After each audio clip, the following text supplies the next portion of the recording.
ಎಲ್ಲರಿಗೂ ನಮಸ್ಕಾರ. ಎಲ್ಲ ಕೋಲಾರ ಜಿಲ್ಲೆಯ ಎಲ್ಲ ರೈತರಿಗೂ ಕೂಡ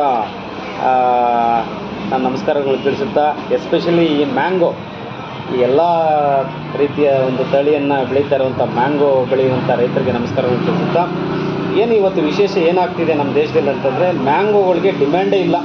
ಇಂಟರ್ನ್ಯಾಷನಲ್ ಮಟ್ಟದಲ್ಲಂತೂ ಯಾರೂ ಮೂಸ್ ನೋಡ್ತಾನೇ ಇಲ್ಲ. ಈಗ ಇತ್ತೀಚಿನ ದಿನಗಳಲ್ಲಿ ಏನಾಗಿದೆಯಪ್ಪ ಅಂದರೆ, ಜಸ್ಟ್ ಒಂದು ವೀಕ್ ಹಿಂದೆ ಜಪಾನ್ ದೇಶ ನಮ್ಮ ಮ್ಯಾಂಗೋ ಬೇಡ ಅಂತ ಹೇಳಿದೆ. ಯಾಕಂತಂದರೆ ಅತಿಯಾದ ಔಷಧಿ ಬಳಕೆ, ಪೆಸ್ಟಿಸೈಡ್ಗಳನ್ನು ನಾವು ಸಿಂಪಡಿಸ್ತಾ ಇದ್ದೀವಿ. ತಿನ್ನಲಿಕ್ಕೆ ಅಥವಾ ಬಿಸಾಡಲಿಕ್ಕೆ ಗೊತ್ತಾಗ್ತಾ ಇಲ್ಲ. ಅಷ್ಟೊಂದು ಔಷಧ ಹಿಂಗೆ ತಿನ್ನೋ ಬದಲು ಇದಕ್ಕೆ ಒಳಗಡೆ ಹಾಕ್ಬಿಟ್ಟು ಹಿಂಗೆ ತಿಂತಾಯಿದ್ದೀವಿ.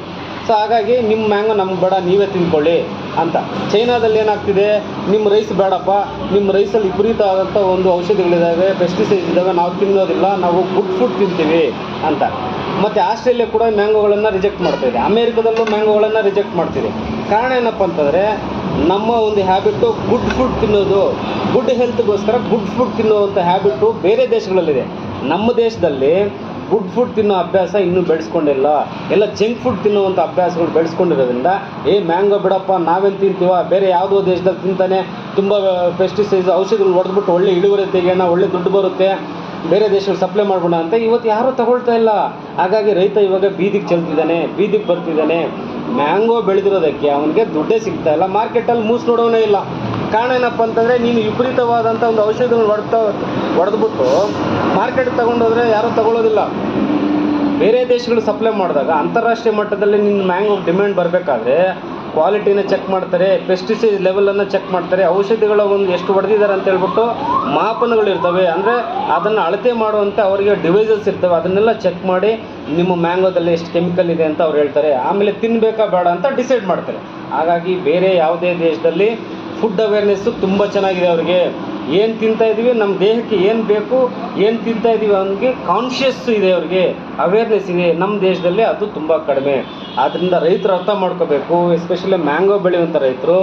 ನಾವು ಯಾವ ದೇಶಕ್ಕೆ ಮ್ಯಾಂಗೋನ ಸಪ್ಲೈ ಮಾಡ್ತಾಯಿದ್ದೀವಿ, ಆ ದೇಶದಲ್ಲಿ ಅವರೊಂದು ಫುಡ್ ಸ್ಟೈಲ್ ಏನಿದೆ, ಅವ್ರ ಫುಡ್ ಬಗ್ಗೆ ಕಾನ್ಷಿಯಸ್ ಅವರಿಗೆ ಯಾವ ರೀತಿ ಇದೆ, ಅದನ್ನು ಅರ್ಥ ಮಾಡ್ಕೊಂಡ್ಮೇಲೆ ಅವ್ರಿಗೆ ಮ್ಯಾಂಗೋವನ್ನು ನಾವು ಸಪ್ಲೈ ಮಾಡ್ಬೋದು. ಹಾಗಾಗಿ ಒಳ್ಳೆ ನಮಗೆ ಡಿಮ್ಯಾಂಡನ್ನು ಕ್ರಿಯೇಟ್ ಮಾಡ್ಬೋದು. ಯಾಕಂದರೆ ನಮ್ಮ ಇಂಡಿಯನ್ ಮ್ಯಾಂಗೋ ಬಂದ್ಬಿಟ್ಟು ಇಡೀ ಪ್ರಪಂಚದಲ್ಲಿ ಅತಿಯಾದ ಒಂದು ಟೇಸ್ಟಿಯಸ್ ಮ್ಯಾಂಗೋ, ಅದಕ್ಕೆ ನ್ಯಾಷನಲ್ ಫ್ರೂಟ್ ಅಂತ ಕರೀತಾರೆ. ಸೊ ಹಾಗಾಗಿ ಎಲ್ಲ ದೇಶಗಳಲ್ಲೂ ನಮ್ಮ ಮ್ಯಾಂಗೋಗೆ ವಿಪರೀತವಾದಂಥ ಒಂದು ಡಿಮ್ಯಾಂಡ್ ಒಂದು ಕಾಲದಲ್ಲಿತ್ತು. ಇತ್ತೀಚಿನ ವರ್ಷಗಳಲ್ಲಿ ಈಗ ಮ್ಯಾಂಗೋವನ್ನು ತಗೊಳ್ಳೋರೇ ಇಲ್ಲ. ಎಲ್ಲ ದೇಶಗಳಲ್ಲೂ ಕೂಡ ರಿಜೆಕ್ಟ್ ಮಾಡ್ತಾ ಇದ್ದಾರೆ. ನಿಮ್ಮದು ಪೆಸ್ಟಿಸೈಡ್ಸು, ನಿಮ್ಮದು ಔಷಧಿ ಹೊಡೆದಿದ್ದಾರೆ. ಇವತ್ತು ಮ್ಯಾಂಗೋ ರಿಜೆಕ್ಟ್ ಮಾಡ್ತಾರೆ, ಇನ್ನೊಬ್ಬ ಕಂಟ್ರಿಯವನು ರೈಸ್ ರಿಜೆಕ್ಟ್ ಮಾಡ್ತಾನೆ, ಇನ್ನೊಬ್ಬ ಕಂಟ್ರಿಯವನು ದಾಲ್ ರಿಜೆಕ್ಟ್ ಮಾಡ್ತಾನೆ, ಇನ್ನೊಬ್ಬ ಕಂಟ್ರಿಯವನು ಯಾವುದೋ ಒಂದು ತರಕಾರಿಗಳನ್ನು ರಿಜೆಕ್ಟ್ ಮಾಡ್ತಾರೆ. ಇನ್ಫ್ಯಾಕ್ಟ್ ಬೆಂಗಳೂರು ನಗರದವರು, ಕೋಲಾರ ಜಿಲ್ಲೆ ಮತ್ತು ಚಿಕ್ಕಬಳ್ಳಾಪುರದಲ್ಲಿ ಬೆಳೆಯುವಂಥ ತರಕಾರಿಗಳು ನಾವು ತಿನ್ನಲ್ಲ ಅಂತ ಹೇಳ್ಬಿಟ್ಟು ಮೊನ್ನೆ ರಿಜೆಕ್ಟ್ ಮಾಡಿರೋಂಥ ಒಂದು ಸುದ್ದಿ ಕೂಡ ಪೇಪರಲ್ಲಿ ಓದಿದ್ವಿ. ಈ ಥರ ಮಾಡ್ಕೊಂಡು ಹೋದರೆ ರೈತರು ಬೆಳೆದಿದ್ದ ಉಪಯೋಗ ಏನು ಬಂತು? ಅವರ ಒಂದು ಬೆಳೆದಿರುವಂಥ ಬೆಳೆಗಳನ್ನು ಅದನ್ನು ಮಾರ್ಕೆಟ್ಗೆ ಹಾಕಿ ಅದನ್ನು ಗಳಿಸಿದ ಅವರ ಒಂದು ಮನೆ ಅಭಿವೃದ್ಧಿ ಆಗೋದು ಯಾವಾಗ? ಸೊ ಹಾಗಾಗಿ ನಾನು ರೈತರಲ್ಲಿ ಕಳ್ಕಳಿಯಾಗಿ ಏನು ಬೇಡ್ಕೊತೀನಿ ಅಂತಂದರೆ, ಏನಾದರೂ ಸ್ವಲ್ಪ ಕಾನ್ಷಿಯಸ್ ಆಗಿ, ಅವೇರ್ನೆಸ್ ಆಗಿ, ಒಂದು ಒಳ್ಳೆಯ ಆಹಾರವನ್ನು, ಒಳ್ಳೆಯ ಫ್ರೂಟನ್ನು, ಒಳ್ಳೆ ಬೆಳೆಗಳನ್ನು ಆರ್ಗ್ಯಾನಿಕ್ವಾಗಿ, ನೈಸರ್ಗಿಕವಾಗಿ ಅಥವಾ ಕಡಿಮೆ ಔಷಧಗಳನ್ನು ಬಳಸಿ ಬೆಳೆಯೋದ್ರಿಂದ ಉತ್ತಮವಾದ ಒಂದು ಮಾರ್ಕೆಟ್ ಸಿಗುತ್ತದೆ. ರಾಷ್ಟ್ರ ಮಟ್ಟದಲ್ಲಿ, ಅಂತಾರಾಷ್ಟ್ರೀಯ ಮಟ್ಟದಲ್ಲಿ ಕೂಡ ನಮಗೆ ಒಳ್ಳೆ ಡಿಮ್ಯಾಂಡ್ ಕ್ರಿಯೇಟ್ ಆಗುತ್ತೆ. ನಾವು ಯಾವುದೇ ಬೆಳೆದರೂ ಕೂಡ ಡಿಮ್ಯಾಂಡ್ ಕ್ರಿಯೇಟ್ ಆಗುತ್ತೆ. ಕ್ವಾಲಿಟಿ ಇರಬೇಕು. ನಾವೇನೇ ಬೆಳೆದ್ರಲ್ಲಿ ಕ್ವಾಲಿಟಿ ಇದ್ದಾಗ ಎಲ್ಲ ದೇಶಗಳಲ್ಲೂ ಡಿಮ್ಯಾಂಡ್ ಇರುತ್ತೆ. ಹಾಗಾಗಿ ನಾನೆಲ್ಲ ರೈತರಲ್ಲಿ ಎಸ್ಪೆಷಲಿ ಇವತ್ತು ಮ್ಯಾಂಗೋ ಏನು ಬೆಲೆನೇ ಇಲ್ಲ ಮಾರ್ಕೆಟಲ್ಲಿ, ಅದರಿಂದ ಇದನ್ನು ಸ್ವಲ್ಪ ಮಾತಾಡೋಣ ಅಂತ ಅನಿಸ್ತು. ಹಾಗಾಗಿ ಎಲ್ಲ ರೈತರಲ್ಲಿ ಇನ್ನು ಮುಂದೆ ಆದರೂ ಸ್ವಲ್ಪ ಬದಲಾವಣೆ ಆಗಬೇಕು.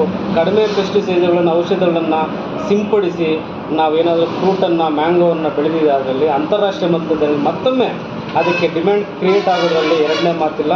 ಆ ಒಂದು ಕ್ರಿಯೇಟ್ ಆಗುವ ನಿಟ್ಟಿನಲ್ಲಿ ಎಲ್ಲ ರೈತರು ಕೂಡ ಭಾಗವಹಿಸಬೇಕು, ಅದನ್ನು ಬೆಳಿಬೇಕು. ನಿಮ್ಮ ಬಾಳು ಕೂಡ ಬೆಳಕಾಗಬೇಕು ಅಂತ ಹೇಳ್ತಾ ಈ ಒಂದು ಸಣ್ಣ ಒಂದು ವಿಚಾರವನ್ನು ಶೇರ್ ಮಾಡ್ಕೊಳ್ತೀನಿ. ಏನಾದರೂ ಇದರಲ್ಲಿ ತಪ್ಪಿದರೆ ಕ್ಷಮಿಸಬೇಕು ಅಂತ ಹೇಳ್ತಾ ಎಲ್ಲರ ರೈತರಲ್ಲಿ ನಾನು ಮನವಿ ಮಾಡ್ಕೊತ ಈ ಒಂದು ಸಣ್ಣ ವಿಡಿಯೋವನ್ನು ನಾನು ಮುಕ್ತಾಯ ಮಾಡ್ತಿದ್ದೀನಿ. ನಮಸ್ಕಾರ, ಥ್ಯಾಂಕ್ ಯು.